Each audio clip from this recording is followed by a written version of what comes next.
আজ রোববারের সকাল ঘরে যে পনিরটা ছিল ভাবলাম বাড়ির সকলের জন্যই মটর পনির তৈরি করি।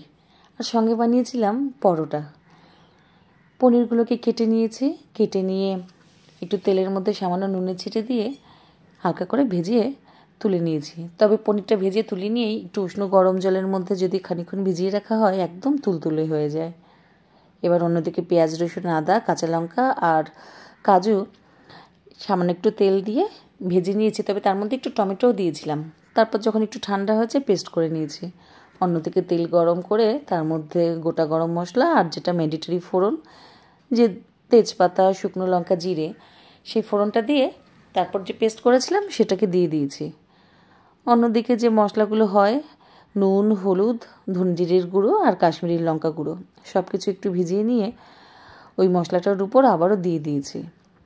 এবার সামান্য পরিমাণ জল দিয়ে বেশ একটু সময় নিয়ে ভালো করে কষে নিলে মশলাটা থেকে তেল ছাড়তে শুরু করে। তার মধ্যে দিয়ে দিয়েছি মটরগুলো। এবার মটর দিয়ে আরও একটু কষে নিয়ে তারপর যে ভিজিয়ে রেখেছিলাম পনিরটা সেটাকে দিয়ে দিয়েছি। উপরে একটু হালকা গরম জল দিয়েছি। এবার যখন ফুটে উঠেছে তারপর তার মধ্যে গরম মশলা গুঁড়ো আর কাসুরি মেথি, আর কিছুই দিইনি। ঘরোয়া রান্না, খুব সহজেই হয়ে গেছে, দারুণ টেস্ট একটা হয়েছিল। এইভাবে সকাল সকাল একবার রেসিপিটি ট্রাই করে দেখবেন।